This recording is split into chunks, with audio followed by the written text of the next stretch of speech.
Good morning, everyone. I'm Dr. Steven Pipe from the University of Michigan, and really excited to be here. And welcome to the National Bleeding Disorders Foundation conference. So hopefully you guys are caught up on the new rebranding. And welcome to this symposium on expert insights on optimizing patient outcomes with novel extended half-life Factor VIII strategies in Hemophilia A. And joining me today, I'm pleased to introduce Dr. Stacy Croteau, who's from Boston Children's Hospital, and we will be tag teaming today and sharing some didactic information for you, but then we're also going to have time to discuss some cases to stimulate how you think about the approach to patients using some of these novel therapies, and then we'll have some time for some Q&A at the end. There will be some additional polling questions, so be ready during these presentations. We'll ask you for your opinion about a few things. You will be able to download these slides, and so that will hopefully be helpful for you. So what are our goals for today? We want to augment your understanding of the mechanistic differences amongst the extended half-life Factor VIII products and some of the evidence that supports their use for prophylaxis in Heme. We want to remind you about some of the remaining unmet needs and barriers for optimal prophylaxis in this group of patients, and hopefully give you some skills to develop personalized prophylactic regimens using all the available agents that we have today. And we're going to give you some tools to address the practical aspects of Hemophilia A care that are associated with using these products, principles around patient education, monitoring for joint health, as well as adverse event management. So we've seen quite an evolution in treatment products over the last few decades, from the days of plasma-derived materials. However, the cloning of the Factor VIII and Factor IX genes in the early 1980s ushered in the recombinant era that many of us have treated through over the last 30 years or so. The first recombinants were available in the early 1990s. And then for really more than about 10 years now, we have incorporated through bioengineering strategies extended half-life Factor VIII as well as extended half-life Factor IX. We've learned how to use these products, and we've developed clinical experience and clinical data. And as many of you are aware, the first non-factor therapy, Emicizumab, has been available now in the US for about 5 years, and I'm sure a number of you have gained experience on using this product in the clinics. But what we're going to also talk to you today is about the newest extended half-life agent, and this is the first agent to have a VWF-independent property that impacts significantly its pharmacokinetics. That's what you're going to hear about more later. How important is prophylaxis? Well, if you recall, still the only randomized clinical trial to demonstrate the importance of prophylaxis. This was the joint outcome study that was done here in the US, and it showed definitively the improved joint outcomes and the ability to prevent joint disease with regular prophylaxis compared to on-demand. And if you remember this data from the Manco-Johnson paper, the bars in the green and the blue are the average number of hemorrhages per month in the group that were on prophylaxis. And then if you look at the orange and the green, it was the individuals who were on episodic therapy, either joint hemorrhages or other hemorrhages. And you can see the stark difference in the ability of prophylaxis to prevent joint bleeds. And it was across all of the ages of the participants in that study. So prophylaxis is well incorporated now into global guidelines.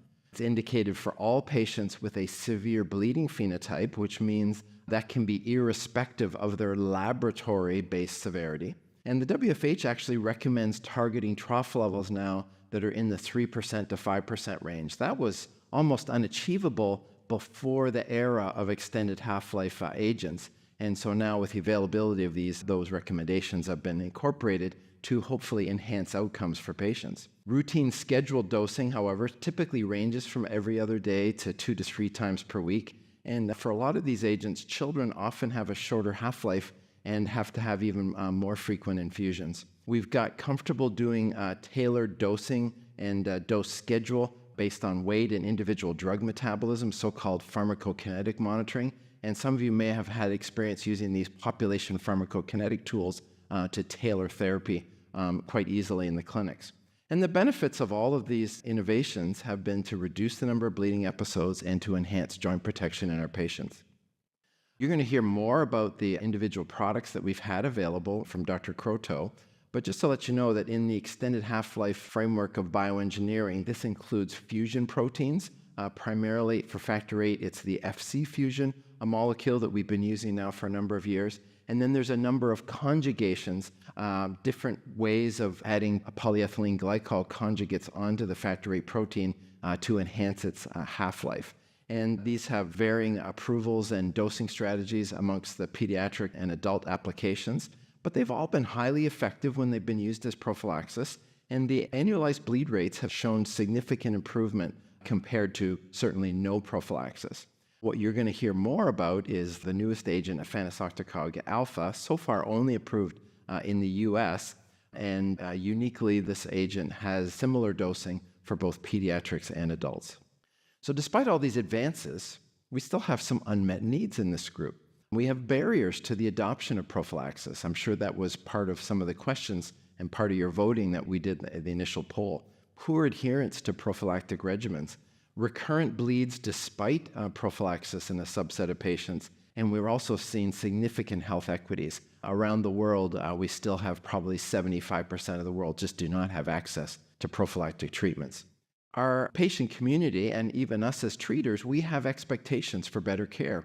We want to have prophylaxis for all patients who have a relevant bleeding phenotype. We want to look for strategies to improve adherence to treatment. Our goal really remains to achieve zero bleeds, and particularly joint bleeds. And we'd like to see that as our boys grow up into adults, that they are free of any residual joint damage. And I think lastly, this is also an important one.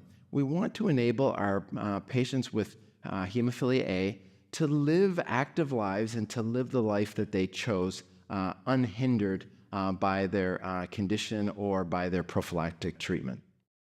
The challenges of prophylaxis, I think, are indicated here. Across the top, you see the familiar peaks and troughs using a standard half-life Factor VIII.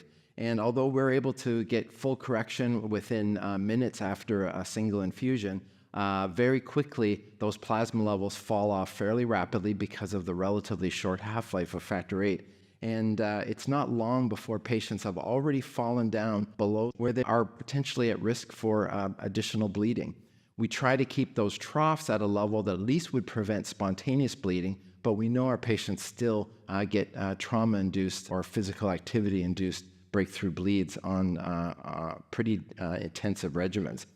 What did the extended half-life agents achieve? Well, these are relatively modest changes to the pharmacokinetics. It does extend the duration in the plasma, but the paradigm really isn't shifted here, right? We still see a peak right after infusion, still a relatively rapid fall off over some number of hours. And if we don't intensify the prophylaxis, we really can't maintain higher trough levels.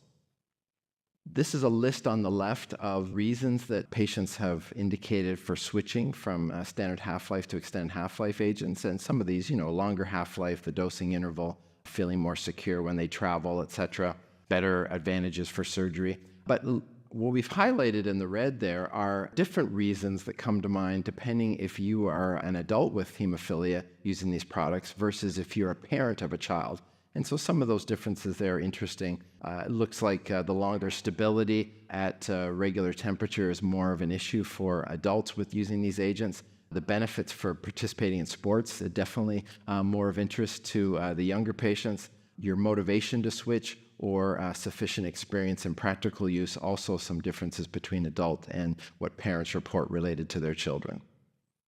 So Stacy, we're looking forward to you going through some of these EHL Factor VIII products for the group.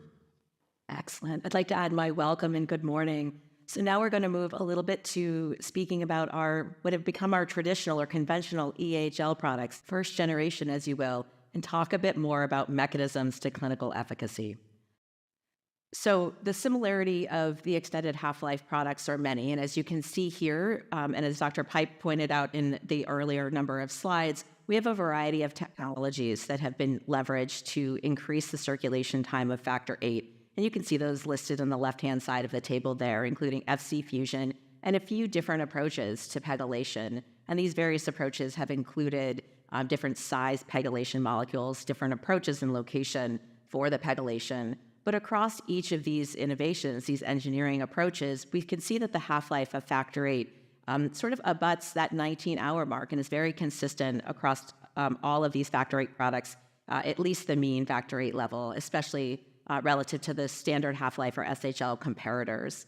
And this really leads to, as many are familiar, a 1.4 to 1.6 or so fold increase in the circulation time, which, depending on what your baseline half-life is, may actually lead to some improvements in actual reduction in frequency of infusions needed to achieve that canonical 1 to 3 deciliter IU per deciliter range. But if you have an ultra-short half-life, may not actually enable a less frequent number of infusions. As Dr. Pipe mentioned, as we've moved from sort of 1.1 to 1 to 3 IUs per deciliter troughs to the 3.5, the extended half-life molecules do have some advantage there, perhaps not in reducing the infusions to achieve that, but actually being able to achieve that without further increasing the frequency of infusions. It's important to recognize that when you're looking at the label and the dosing recommendations and the frequency of infusion recommendations that we see for each of these extended half-life Factor VIII molecules, those are, of course, informed by the designs of the pivotal trials. And each of the molecules in each of the programs used a slightly different approach to design their study to determine what they thought the ideal dose and infusion frequency was that they wanted to test. And in this table, you see evidence of variation in that study design. So, for example, for recombinant 8FC, there was a treatment individualization with a goal of maintaining that 1 to 3% trough level. Across some of the pegylated Factor VIII products, we see just a fixed prophylaxis regimen and modification based on bleeding phenotype.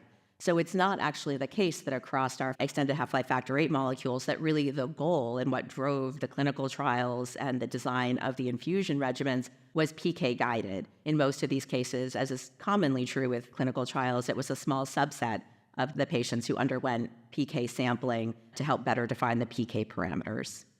But there are some important clinical impacts, as we've mentioned, of the extended half-life Factor VIII prophylaxis. Even when we think about how we would modify before the extended half-life products, our standard half-life products, it was very limited. All of the standard half-life products similarly have short and consistent half-lives. And so it was really with the introduction of our extended half-life products that we began to have more of an opportunity to individualize because we actually had products that could last longer, although there continued to be variability from patient to patient. And you can see two examples here on this slide of how one might leverage these products for individualization. So on the left-hand side, you see a potential opportunity for reducing the number of injections. This might lead to easier regimens with fewer injections per week, particularly in busy households or households with multiple individuals requiring factor infusions. And it may improve compliance or adherence, depending on what the underlying drivers are of the challenges with the adherence. Fewer infusions may help that. But what you'll appreciate in the figure to the left, right, is you have one peak and then a slow decline in your Factor VIII levels. But each day that goes by, individuals are spending a longer proportion of their time at overall lower levels. When you look at the figure to the right, you see more frequent infusions lead to more peak levels, overall average of higher levels over time, slightly higher trough, because the best way to help improve your trough is to increase the frequency of your infusions. But of course, the obvious trade-off here is 3 infusions versus 1 infusion, for example. So the trade-off of more frequent peak levels, of higher trough levels, tends to be more frequent infusion when we're looking at SHL and our traditional EHL factor products. The more peaks, the higher troughs, do in addition, though, have the benefit of perhaps better protection if we're managing target joints, if we're managing busy physical activity, kids and young adults and older adults of all ages. Better troughs, more frequent peaks may help mitigate bleeding phenotype and be more protective in that regard. So it really depends on what the underlying goal of the patient in front of you is and what their challenges are in terms of adherence, venous access, desire for physical activity, how we're going to leverage these agents to modify their regimen. And increasingly, we have tools to help us with this. So it's very difficult to turn patients into pincushions and say, terrific, we're going to do some optimization. We're going to get a PK profile on you. I just need you to come in before your next factor infusion, wait around an hour, and then 4 or 5 more times in the next day or two, we're going to get more blood levels. So we really get a sense of what your factor levels are. Now we're actually able to leverage population PK profile modeling that allows us to take many fewer samples, perhaps 2 well-placed samples following an infusion, to really generate that individualized PK profile for patients. And as we've looked at various studies, including the CHEST study that came out of Europe, and others have done investigation of the utility of these PK profiles as well, we see that being able to engage patients, obtain their PK profile, and modify the regimen, taking into account their PK, their goals, really does have beneficial impact on the clinical care, as well as in many cases their adherence to the regimen. And that actually makes sense, because that's actually helping to engage them more in their care, helping to give them a visualization of this is where my factor levels are, statement of this is what my goals are, and correlation between now I better understand how well protected I am at certain times when I want to do certain activities, or when I'm experiencing flares of recurrent bleeds or other events. And so you can scan the QR codes here to help bring you to 2 tools. One I happen to use most commonly is the WAPS Hemo tool that came out of an academic group in McMaster, and has curves for all factor products and is quite useful. There's also product-specific tools like MyPKFit that can be used with certain products within certain parameters, but both potentially can be helpful and instructive to both you and your patients when you're thinking about this optimization of prophylaxis. And now on the next few slides, we're going to use representative extended half-life factor VIII molecules to demonstrate a few points. But many of these points actually have been published and demonstrated across each of the factor VIII extended half-life molecules, so these aren't necessarily unique to the molecule in particular. But individualization, again, improving outcomes. So this is a bit of a busy slide, so I will help orient you. Here we're looking at median ABR, median annualized bleed rate on the y-axis. You see the number of the bleed rate there. And then we have 4 categories across the x-axis. The first grouping is individualized prophylaxis, the second fixed weekly prophylaxis, the third a modified prophylaxis, and the last on-demand.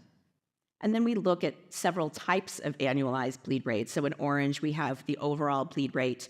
In green, the spontaneous. The small gray diamonds are joint, and then the blue triangles are spontaneous joint. And what you can appreciate is the group furthest to the left, the individualized prophylaxis.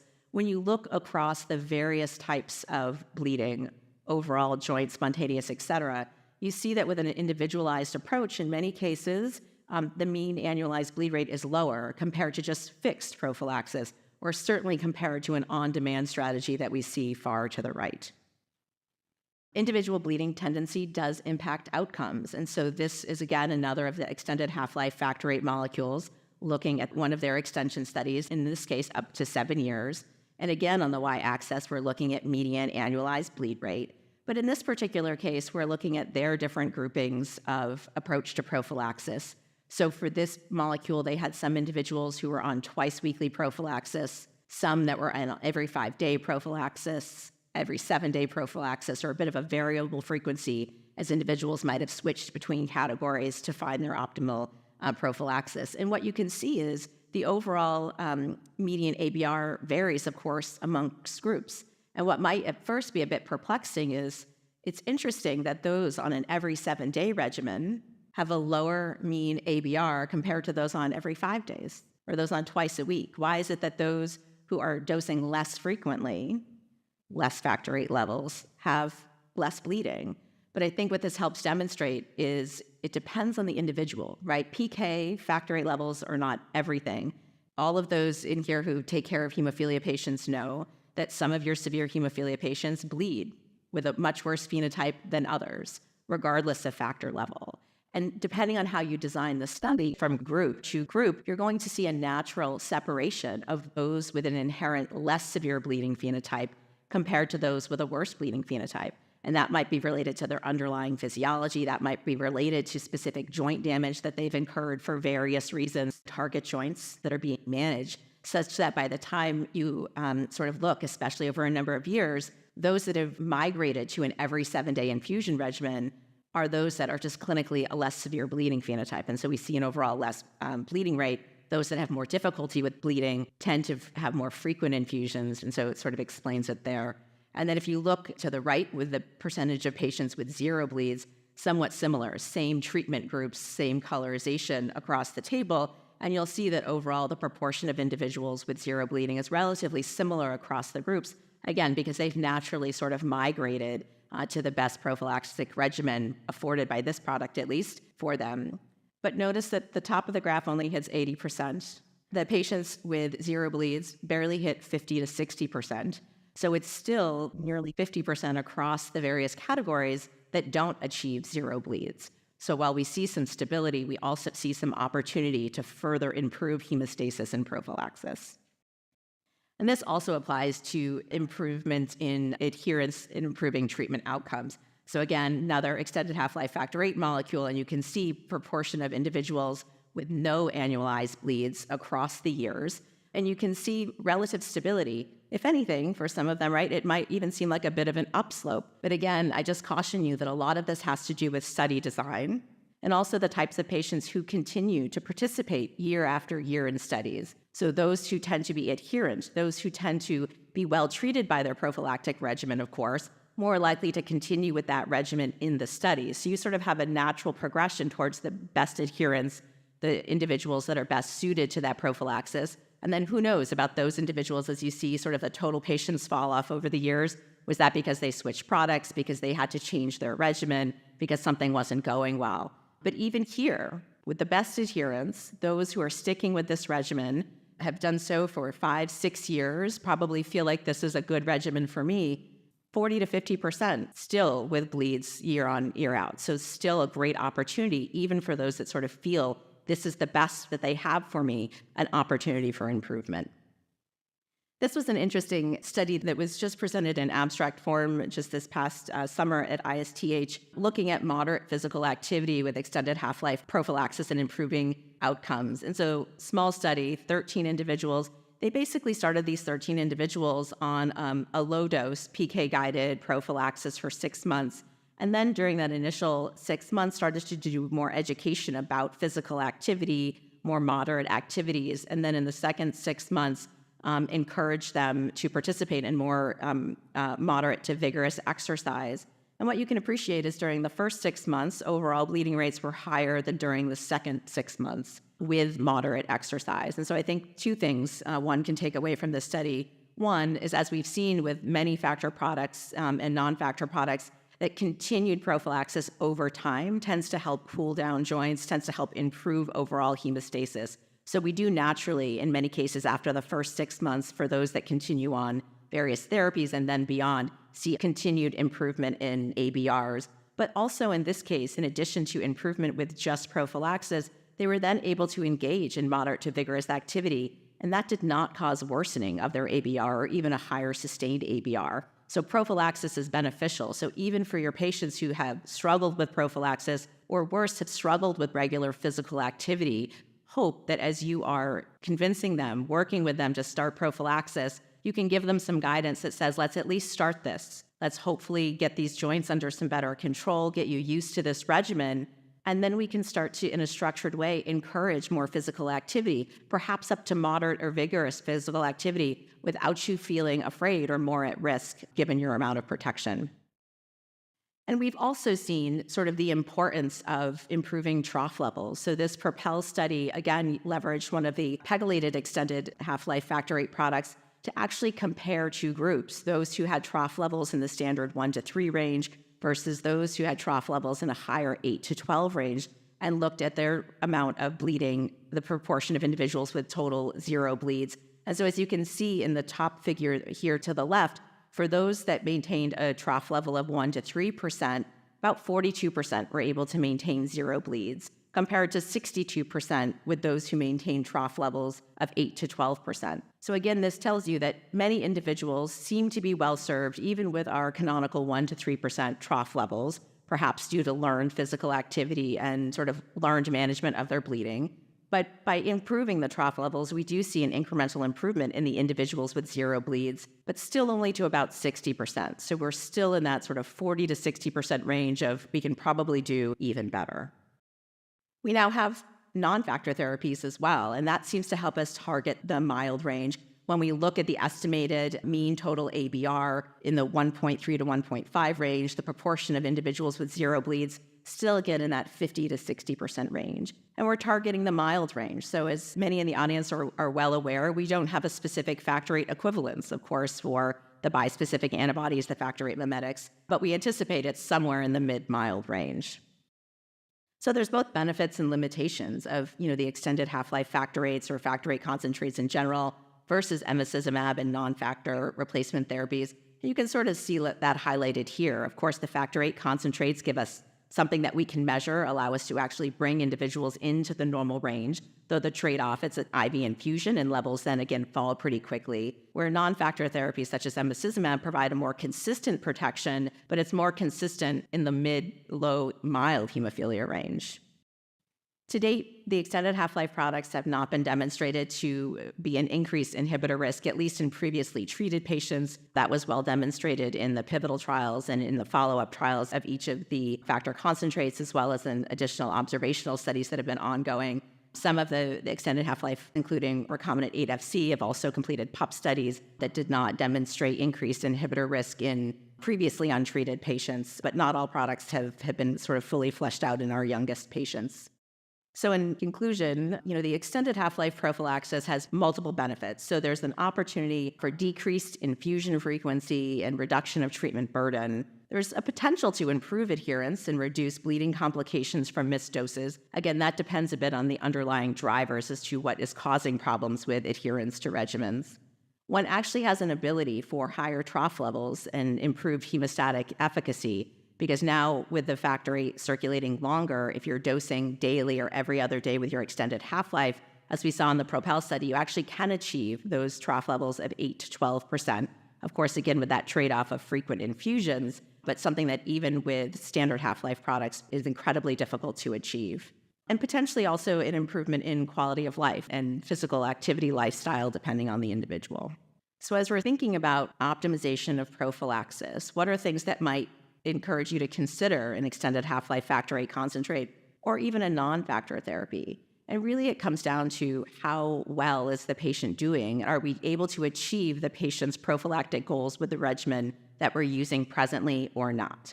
If we're having difficulty with venous access or poor adherence, if we need some higher peak levels and potentially even higher trough levels for physical activity, if we're having bleeding despite our best approach to dosing and maximizing the frequency of standard half-life products, switching over may make sense. And for some, it may even be my veins are tired, though it's not difficult. My adherence is tired in terms of how frequently I'm infusing and some desire for improved convenience. Okay. Well, thanks for that. That was terrific, Stacy. Really giving us a lot of things to think about and some practical tools for thinking about our approach using these agents. Well, now we're going to talk about something different. And we're going to discuss overcoming the limitations that are imposed by Willebrand factor, all of these Factor VIII therapies. So one thing I want to help you understand is that the binding of Factor VIII to VEGF imposes a ceiling on what all of the therapies to date have been able to achieve with respect to half-life extension. So Factor VIII and VEGF can be stored and released from the endothelium in the vasculature, and based on the concentrations and the high affinity of Factor VIII for von Willebrand factor, this results in the vast majority of the Factor VIII being bound to VEGF at any given time. But it is in an equilibrium, so it's an on-off. So there is always a proportion, maybe around 3 to 5% of the Factor VIII that's circulating free, but all the rest is bound to von Willebrand factor. So what does that mean from a pharmacokinetic clearance? Of course, your clearance of these molecules is related to binding to clearance receptors on the surface of a number of different cell groups. We're showing you some of the receptors that have been characterized on liver sinusoidal endothelial cells, macrophages, as well as hepatocytes. And some of these will bind more efficiently to the free Factor VIII, but a number of them bind to the complex with von Willebrand factor. So with so much of the Factor VIII bound to VEGF, Factor VIII is always subject to the same clearance mechanisms that are true for von Willebrand factor. So if we want to extend a half-life that's beyond the half-life of the von Willebrand factor molecule, we have to come up with a different strategy. And what's really been demonstrated now is we have to divorce Factor VIII from this necessity of being stabilized by the endogenous Factor VIII in the clotting system. When you infuse any standard half-life Factor VIII or extended half-life Factor VIIIs, it essentially immediately binds to von Willebrand factor, and this creates that ceiling for the half-life. So how can we divorce these infused Factor VIII from having any binding affinity for endogenous Factor VIII? So let me walk you through the construction of Efanesoctocog alpha. So the base molecule is based on the Fc fusion Factor VIII that Stacy has already reviewed. This is showing the functional A domains and C domains of Factor VIII and then the Fc fusion. So we've been comfortable using this now for a number of years. It turns out that the binding sites for Factor VIII to von Willebrand factor are primarily located on these C domains, and they interact with a specific portion of the von Willebrand factor molecule, which are called the D' D3 domains. And it turns out that if you just take a recombinant fragment of VWF that has those domains, it will bind with high affinity to Factor VIII, and it will block its ability to bind endogenous VWF, and it will provide the stabilization in plasma that we're used to seeing. But if we only had the D' D3, because of that on-off of the Factor VIII and VWF, it would eventually dissociate from the D' D3 and then bind to the endogenous, and we wouldn't get a sustained effect. So to covalently link the D' D3 to the molecule, the D' D3 also has an Fc fusion, and this allows this to be covalently linked as a fixed dimer. And in addition, they have introduced these repeating polypeptide sequences on the A domains and then across the bottom of the molecule here. These present hydrophilic repeating sequences. They're natural amino acids, but they shield the protein from proteolytic degradation and block binding to those clearance receptors, which I showed you. Now, when Factor VIII needs to get activated by the clotting system, all the natural thrombin cleavage sites are still there in the molecule, and turns out when those natural sites get cleaved by thrombin, they cleave off those extend sequences to leave the natural Factor VIII protein behind. But in addition, they engineered an additional thrombin cleavage site so it would cleave this Fc D' D3 fusion and liberate it from that molecule. So that way, after activation with normal blood clotting, the active Factor VIII can exert its cofactor function. So what's the impact when we do that? So this comes from the early phase trial for these molecules, and what we're comparing a standard 50 unit per kilo dose, and then looking at the fall off that's related to the standard half-life in red, extended half-life in blue, and then Efanesoctocog alpha here in green. And we see indeed that we've been able to go past the VWF imposed ceiling by divorcing it from endogenous VWF. You can see about 1.5-fold improvement in the half-life for the pegylated version here, and then look at the impact of Efanesoctocog alpha. And what I really want to point out here are two things. We sort of accept that the non-hemophilic range is anything above 40%. With a single dose, patients are remaining in the normal range, so non-hemophilic range, for at least the first 4 days after an infusion. And at the trough levels in this study, patients were down around 10 to 15%. So this has now been published showing a pivotal trial here. And there were two groups that came into the study. There's those who were already on prophylaxis who went on to a prophylaxis arm. And then there were also individuals who had been on demand, who continued on demand Efanesoctocog and then switched to the prophylaxis subsequently. And the primary endpoint here looking at was the annualized bleed rate in the prophylaxis treatment arm. So this is the headline data. So in the patients who were on Efanesoctocog prophylaxis, the median annualized bleed rate was 0. And the estimated mean annualized bleed rate was just slightly above 0 at 0.71. And then if we look at the proportion of patients with 0 bleeding episodes, it was 65%. So we're bumping patients now into substantial degrees of bleed control through this strategy. If we look at those, because some patients came into the study on prophylaxis with their prior agent, and we were able to establish what their baseline estimated mean annualized bleed rate was, just shy of 3 bleeds per year. And there was a 77% reduction in their mean estimated annualized bleed rate after the switch to Efanesoctocog alpha. Noted again, there was no development of inhibitors in these experienced population of patients. We're also seeing from these studies some additional endpoints that I think are relevant. So they looked at several aspects of joint health: physical health using the Hemoqual quality of life instrument, pain using the PROMIS pain instrument, and then the HJHS joint health score. And there were significant improvements in these patients after they switched to Efanesoctocog alpha across these three important joint health outcomes. What about safety? No development inhibitors were detected. There were no reports of serious allergic reactions, anaphylaxis, or vascular thrombotic events. The most common adverse events overall, at least those were reported in at least 5% of the patients, were headache, arthralgia, falls, back pain. These are not dissimilar to other clinical trial participants. There were, interestingly, 11 patients who tested positive for pre-existing anti-drug antibodies before they even received Efanesoctocog alpha. This has actually been seen with other types of molecules that we've given to patients. But there was no discernible effect of these pre-existing antibodies, anti-drug antibodies, on the PK variables compared to those who were antibody negative. So these don't appear to be clinically significant. Now, we saw some additional data at the most recent ISTH conference. These are not comparisons in the same trials. This is really using a meta-analysis approach, and they're using a matching method to match patients through meta-analysis from the published trials with existing standard half-life Factor VIII, and then comparing it to the observations from the XTEND trial.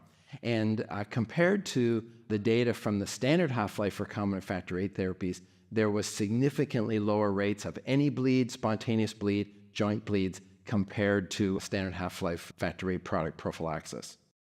What about two existing extended half-life Factor VIIIs? Well, again, using a similar approach of matching patients, Efanesoctocog alpha was associated with significantly lower rates of any bleed, spontaneous bleed, and joint bleeds compared to EHL Factor VIII products that are listed here.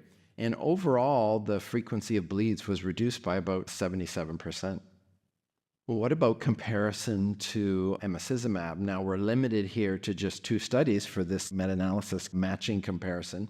So we just have the XTEND-1 Arm A, and then we also have what was called Arm D from the Haven-3 study, which was the prophylaxis arm in the non-inhibitor patients who were on weekly Emicizumab prophylaxis. But even here, there was an efficacy benefit of Efanesoctocog over Emicizumab, significantly reduced rates of any bleed, any treated bleed, and treated joint bleeds. The only one that didn't reach statistical significance in this comparison was the annualized bleed rate for spontaneous treated bleeds. In addition, we also can demonstrate improvements in the hemophilia joint health score, since that was included also in the XTEND-1 study, and there was also evidence of some improvement in Efanesoctocog compared to what was observed with Emicizumab. Now, the new data that was presented at IST included the XTEND-Kids trial. So now here, they just took patients and moved everyone. There was about 74 patients in the study who went directly to prophylaxis with Efanesoctocog at the fixed dosing. It was a mix of individuals who were less than 6 years old and those who were between 6 to 12 years old. And in that study, the mean ABRs were 0 and 0.89, and 64% of the patients had 0 bleeding episodes, 82% of the patients had 0 joint bleeds, and 88% of the patients had 0 spontaneous bleeds. So I think people were really impressed by the bleed control achieved in the pediatric population with this agent. So Efanesoctocog alpha is the first recombinant Factor VIII that breaks the VWF imposed ceiling for plasma half-life, and the once-weekly dosing has been shown to be effective in both pediatric and adult patients with Hem A. It maintains normal to near normal Factor VIII plasma levels for the majority of the week after a single infusion, and we're seeing improved PKs associated with improvements in important physical health parameters, pain, and overall joint health, and has been shown to be safe and well tolerated without an increase in inhibitors. So in this next section, we're going to look at two cases together between Dr. Croteau, and we're going to have a discussion, and we're going to see how we would apply some of the principles that we've tackled so far today. So, Stacy, that's a case we want to take up here to a certain degree. So, consider a pediatric patient with severe heme. Their parents are wondering what the options for treatment are, how protected the patient will be, and really how to proceed. So, I would just invite you to think about patients that you're seeing every day in your clinics. What do you discuss with them about what the treatments are for prophylaxis? No, I think it's a great question and one that, many of us face regularly. I generally start broad strokes. So we have two categories of treatment. We have an opportunity to replace your Factor VIII. We can talk about different types of Factor VIII concentrates. Then we also talk about the non-factor concentrates, Emicizumab, for example. And so I think, especially for new families, for younger families, starting sort of high level can be really helpful. And then we talk about some of the trade-offs, of course, between factor replacement versus non-factor replacement. And some of these we highlighted, hopefully, for you earlier in the talk. So with Factor VIII replacements, we're able to normalize and measure your Factor VIII level. For various activities, we can bring you up into the normal range. When you have bleed events, we sort of anticipate where your factor levels are, and we can modify your regimen in that way. The downside, of course, being it requires IV infusion skills. So either being tethered to a home infusion company or coming in for infusions until you or your child are able to develop self-infusion skills to sort of liberate you from additional medical support. And then in the non-factor category, of course, right now we have Emicizumab bispecific antibody. The benefits there are that it keeps you out of the severe range. It puts you somewhere in the mild hemophilia range consistently. We don't know exactly how well protected you are in that range. It doesn't bring you up into the normal range. It doesn't normalize your hemostasis. But our experience so far has demonstrated that it affords very good prophylaxis for most daily activities and even for a lot of sports and athletic events. And it's not IV, it's subcutaneous. So from a skill building perspective, much easier for parents and patients themselves to learn how to inject. So you sort of have the trade-off of potentially being in the normal range versus not, but IV, more frequent therapy versus subcutaneous, less frequent. Does your discussion change depending whether you're talking to like a preschool level family with preschooler versus, well into school age, maybe even early high school versus, say, a young adult? So I think we're in such a golden time of changes in hemophilia treatment that it does in the moment, right? Because by definition, sort of presently, my older school age and young adult kids are old enough to remember before the bispecific antibody. So many of those individuals or parents already have IV skills and peripheral infusion skills. And so it's a little bit of a different skill building consideration, and the trade-offs are a little different than brand new families who've never heard hemophilia, who've never heard home infusion nursing, who are terrified of the idea of trying to pin down their 2 or 3-year-old to do an IV infusion. And so I think often gravitate more towards an opportunity for subcutaneous, at least initially. But from a physical activity perspective, from a skill building perspective, it's a lot of the same considerations. And even some of my very active toddlers, parents feel that having a Factor VIII concentrate, being able to modify the levels, sort of trumps an easy subcutaneous, where others say, gosh, subcutaneous, good overall protection, that is just the ticket. And then similarly, as individuals get older, depending on their physical activity needs, if they're varsity athletes, if they're more poem writers, bookish, they may make different decisions. So when parents are encouraging their kids or inviting their kids to start doing a new activity, or if it's a high schooler he now wants to play on a varsity sport, what are you telling them about physical activity and the different treatments that maybe have been on now for a number of years? Absolutely. So at my institution, we've, as many know, we've been a big fan of PK-guided prophylaxis for quite a long time. So for all of our patients on factor concentrates, we have a sense of their individual PK profiles that we're able to leverage to help inform our decision-making around physical activities and what have you.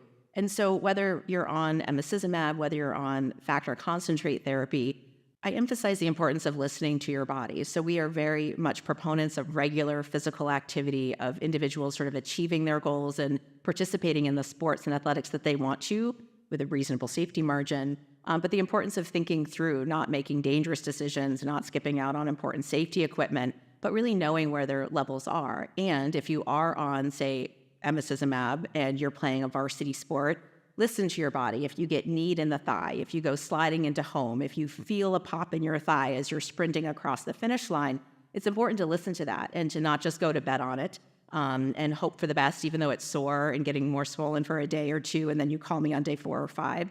Listen to your body. You may still need treatment, whether you're on factor prophylaxis or emicizumab prophylaxis, so that we can help keep you safe, but also really regularly engaged with physical activities.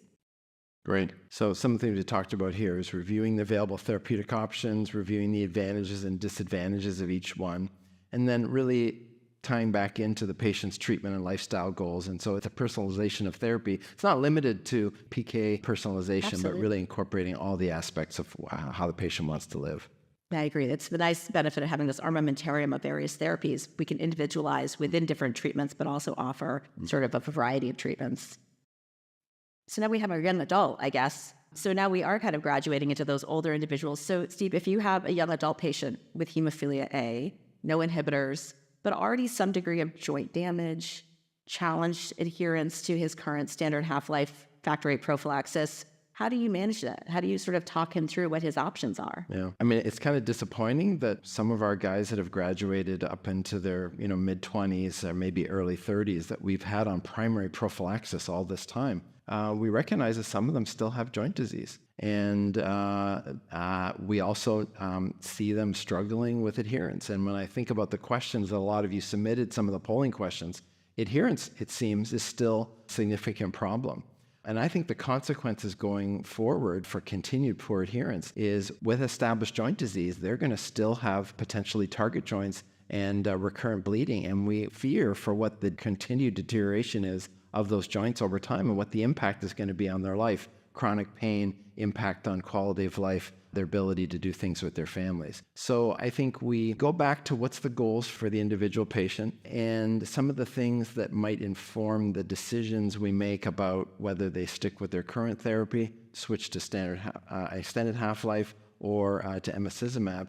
Really, we're going to talk about, okay, what kind of school or work are you engaged in? How physically active are you on the job? Or what kind of activities do you like to do, for recreation? And then listening to them about, is there a joint limitation? Is there a chronic pain issue going on? And I think we make decisions about which platform of therapy to use based on how the patient is sharing those concerns with us. I don't think there's a single right therapy that would really blanket cover everybody.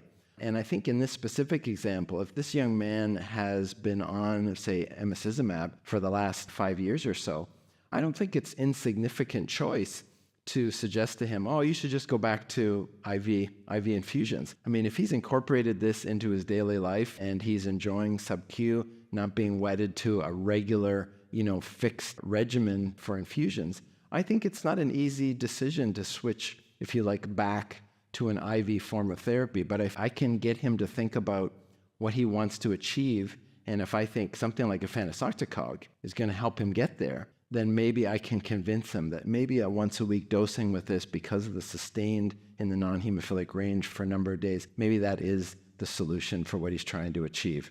I don't think there's a real safety issue as part of these considerations. I think there are some flexibilities that we can think about in dosing.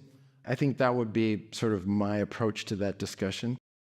So maybe what we didn't talk about is the role of joint evaluation, trying to understand what's going on in the patient and some of the tools that we now have available to do that. We're definitely going to discuss all the factors. Now, it wasn't part of today's discussion, but this young adult struggling with adherence, I think he's a great candidate to at least start a discussion about gene therapy. We have first approved therapy. Some of these guys with poor adherence over the years, I think they're outstanding individuals to bring in and start that conversation about whether gene therapy might be right for them. Thinking about the adherence, as you're mentioning, do you think exploring with patients why they're non-adherent is really important?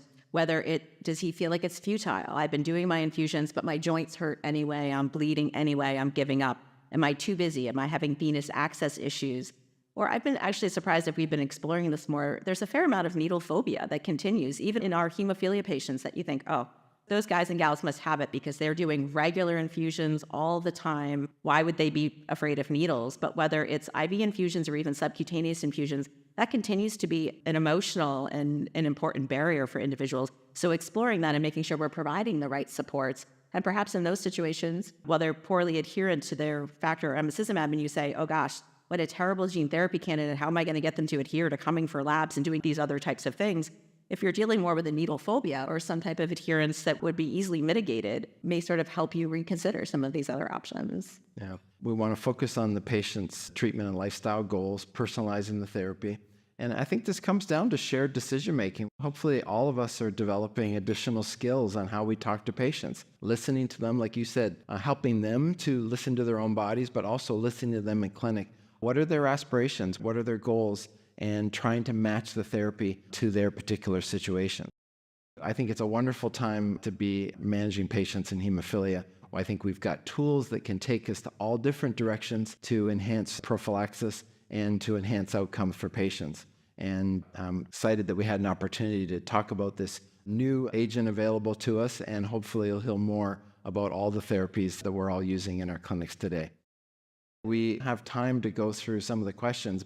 Okay, so Stacey, what do you recommend for patients who want to use sub-Q but also want to use EFA as needed for their breakthrough bleeds? Do you think this is a good combination? I don't have any concerns for safety in leveraging this combination. Probably the biggest barrier in this particular case may be insurance coverage, depending on where you live, in truth, to both distribute PRN doses of EFA as well as use of Emicizumab. However, like I said, no safety concerns, and to the degree that you're having a minor procedure or even some more significant joint bleed that does require you to normalize your Factor VIII, of course, EFA allows for similar recoveries to the other products, but better overall protection, so may still afford fewer Factor VIII infusions to help mitigate bleeding. So I think is a reasonable combination if you can make it happen. Yeah, and I think you probably share the same experience as us. The longer patients, particularly younger ones who've been on Emicizumab for a long time, the ability to do repeated IV infusions in the home setting to treat a breakthrough bleed has become increasingly challenged. And asking them to come back to a local ED or come to the clinic to get follow-up infusions. What I really like about Efanesoctocog, I think for almost all situations, a single dose is going to keep them in a sustained non-hemophilic range for multiple days and probably be the only treatment that they would need for that particular breakthrough bleed. And I think there's nothing that we understand about Emicizumab and concomitant Factor VIII that would suggest that there's a safety issue there. Great. So is there any data on standard half-life versus extended half-life when treating an active bleeding episode or with trauma? So do you see any difference between these molecules? Is there any argument that we should only be using a standard half-life for treating breakthrough bleeds?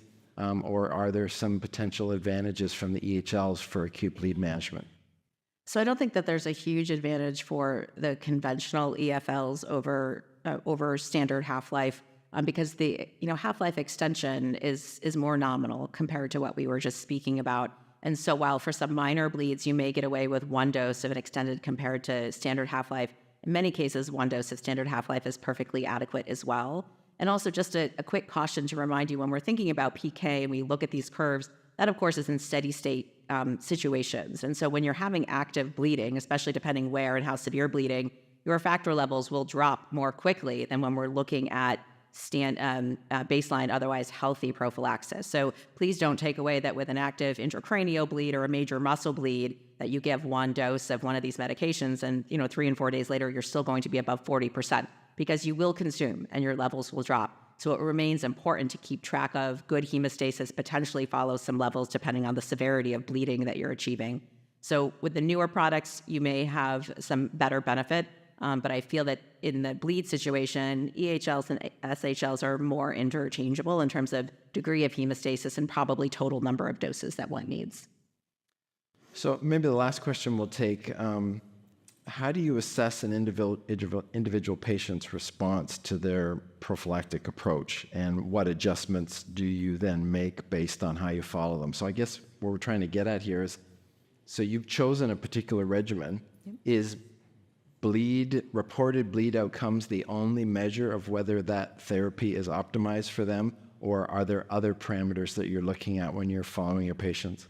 Perfect. So at our center, we actually look at a number of parameters. We do look and see where are your factor levels, what's your PK profile look like. We, of course, look for overt joint bleeds. We also look for subtle bleeds. Are you having any joint aches or pains? How do you feel on this medication? How is the infusion cadence going for you? Are you having struggles with venous access, struggles with adherence? Because each one of those individual parameters might suggest an opportunity to individualize their regimen.